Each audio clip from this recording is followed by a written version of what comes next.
अस्सलामुअलैकुम। कैसे हैं आप? उम्मीद है आप सब ठीक ठाक होंगे। अल्लाह ताला हम सबको अपने हिफ्ज़ व अमान में रखे, आमीन। आज जी मैं आप लोगों को सुबह सुबह मॉल लेकर आई हूँ, लेकिन मेरा मकसद मॉल दिखाना नहीं है। मैंने एक बहुत ही इंपॉर्टेंट टॉपिक पे बात करनी थी, लेकिन मुझे था कि आप मेरी बातें सुनते सुनते बोर ना हो जाएं, तो मैं आपको एक अच्छा सा बैक पे व्यू सा भी दिखाती हूँ, मॉल का ही हो बेशक, ताकि आप उसको भी इंजॉय करें।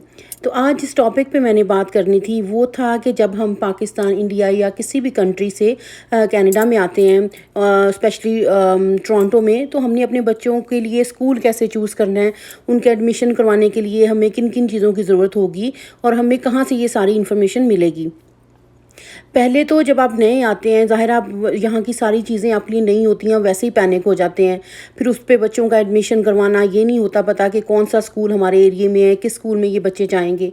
तो यहाँ पर ये सिस्टम है कि जो आपके एरिए का स्कूल होता है, आपके बच्चे उसी स्कूल में ही जाते हैं। ये नहीं है कि आप जैसे दो डिफरेंट एरिया का स्कूल चूज़ कर लें अपने बच्चों के लिए। नहीं, वो कहते हैं कि आप अपने जिस एरिया में आप रह रहे हो, उसी एरिया के स्कूल में ही आपके बच्चों की रजिस्ट्रेशन होगी। अगर आप किसी नई कंट्री से आ रहे हैं, तो फिर आपको ये है कि अपने बच्चों का जो इम्यूनाइजेशन रैकेट है, जिसमें उनको जितने भी हिफाजती टीके लगे हुए हैं, वो रैकेट आपके पास होना ज़रूरी है। यहाँ का 2 पीस प्रूफ ऑफ रेजिडेंस होना ज़रूरी है, और बच्चे का पासपोर्ट जो है वो आप लेकर स्कूल जाओगे। लेकिन पहले तो यही सिस्टम होता था, लेकिन अब मैंने स्कूल में पता किया तो उन्होंने कहा जी अब कई सालों से ये सिस्टम चेंज हो गया है। अब आपको एक वेबसाइट है, वी वेलकम द वर्ल्ड, वहाँ पे एक नंबर है, वो मैं नंबर डिस्क्रिप्शन बॉक्स में भी लिख दूँगी और मैं आपको यहाँ पर रिपीट भी कर रही हूँ। उनका नंबर है 9053668791। आप इस नंबर पे कॉल करें अपने बच्चों को रजिस्टर करवाने से पहले, और वो आपको सारी इन्फॉर्मेशन बताएंगे कि आपको क्या क्या डॉक्यूमेंट्स रिक्वायर्ड हैं। फिर आप वो सारे डॉक्यूमेंट अपने साथ लेकर स्कूल जाएँ और अपने बच्चे का एडमिशन करवा लें। ये तो हो गई जो नए कंट्री से आ रहे हैं। जो लोग यहाँ पे किसी नए प्रोविंस से मूव होकर आ रहे हैं, पहले सिर्फ ट्रांसफ़र लेटर लेकर आना पड़ता था आपको स्कूल का, और आपके बच्चे का एडमिशन आपके करीबी स्कूल में हो जाता था। अगर वो हाई स्कूल का है तो वो हाई स्कूल में चला जाता था, और अगर वो आपके बच्चे कैथलिक स्कूल से पढ़ते आ रहे हैं तो वो कैथलिक स्कूल में चले जाएंगे। अगर फ्रेंच इमर्जन में पढ़ रहे हैं तो फ्रेंच इमर्जन में चले जाएंगे। बेसिकली यहाँ पर ओंटारियो में 4 एजुकेशन सिस्टम काम करते हैं: कैथलिक पील बोर्ड, फ्रेंच इमर्जन, और एक है प्राइवेट स्कूल सिस्टम।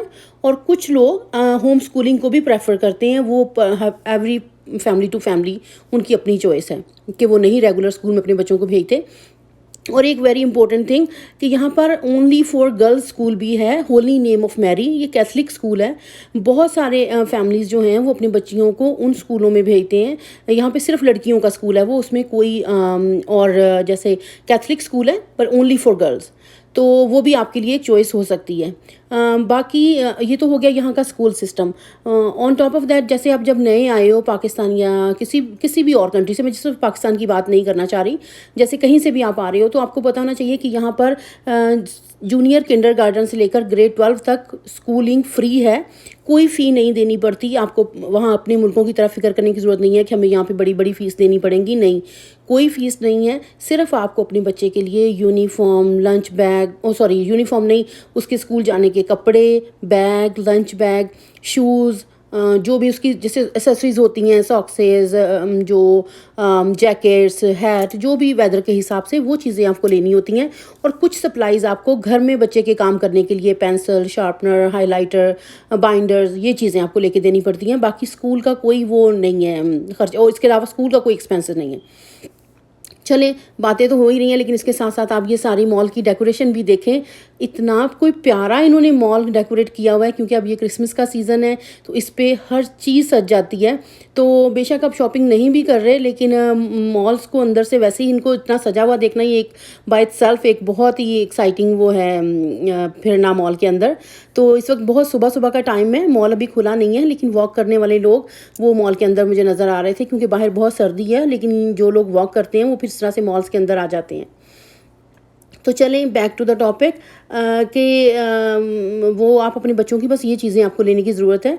और कम से कम आप कोशिश करें कि जैसे बच्चों के आपके पास 2 वीक के कपड़े हों, ताकि अगर आप बेसमेंट वगैरह में रह रहे हैं या आते ही या आपको लॉन्ड्री की सहूलत नहीं मुयस्सर, जैसे अगर 1 वीक नहीं भी हो पाती तो आपको ये मुश्किल ना हो कि किस तरह से मैनेज करना है।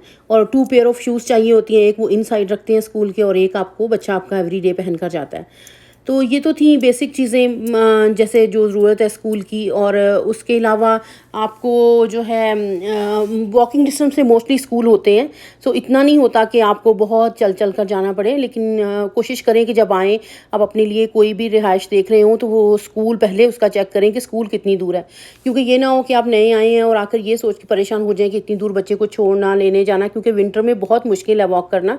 समर में तो कोई प्रॉब्लम नहीं है, बेशक स्कूल दूर भी हो, लेकिन विंटर में तो 2 कदम भी चलना मुश्किल हो जाता है। तो कोशिश करें कि जहाँ पे भी आप रहे हैं तो स्कूल का एरिया वो अपने पहले उसको प्रेफर करें कि आपका स्कूल उस बाउंड्रीज़ के अंदर हो। तो मेरे ख्याल में यही इंपॉर्टेंट चीज़ें थी जो किसी भी नए आने वाले के लिए हेल्पफुल हो सकती हैं। तो मैंने कोशिश तो की कि मैं सबको कवर कर सकूं। और ये जो लिंक है और ये नंबर है मैं डिस्क्रिप्शन बॉक्स में लिख दूंगी, आप वहाँ से चेक कर सकते हैं और आप इनको कॉल करके सारी इन्फॉर्मेशन कलेक्ट करके फिर स्कूल जाएं। और जो भी जैसे दूसरे प्रोविंस से आएँ तो वो अपना जो ट्रांसफ़र लेटर ज़रूर स्कूल से लेकर आएँ, क्योंकि वो सबसे पहले यही पूछेंगे स्कूल वाले आपसे ना।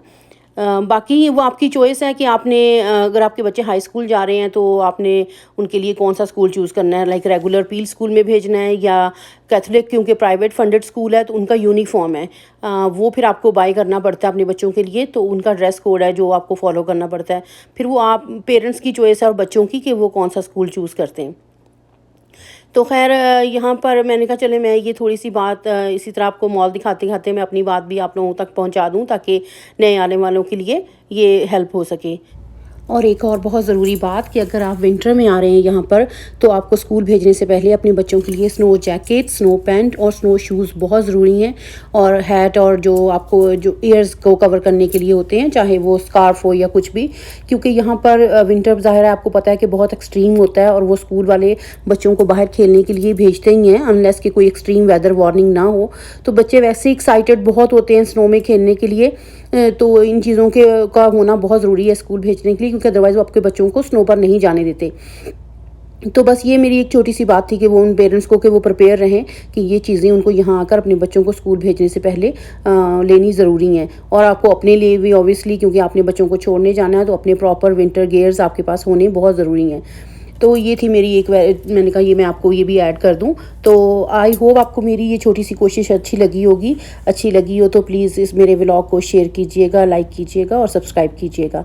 इंशाल्लाह ताला मिलते हैं फिर एक नए व्लॉग के साथ। और यहाँ से वापस जाते हुए तो मैं देख रही थी कि यहाँ पर एक पानी का छोटा सा पॉन्ड बना हुआ था, जिसके अंदर यहाँ पर लोग अपनी विश को पूरा करने के लिए कोइंस थ्रो करते हैं। और यहाँ पर कितने सारे 10 सेंट्स 5 सेंट्स इस पानी के अंदर पड़े थे। तो मुझे देखकर हंसी भी आ रही थी कि ये सारी चीज़ें हमारे ही मुल्कों में नहीं होती, यहाँ पर भी लोग इन चीज़ों पर बिलीव करते हैं कि ये पॉन्ड जो था ये सारा इन कोइंस 5 और 10 सेंट्स के सिक्कों से भरा हुआ था। तो चलें, ये तो एक लाइटर नोट पर बात थी। आई होप आपने इस व्लॉग को एंजॉय किया होगा। मुझे दीजिए इजाज़त, मिलते हैं फिर एक नए व्लॉग के साथ। अल्लाह हाफिज़।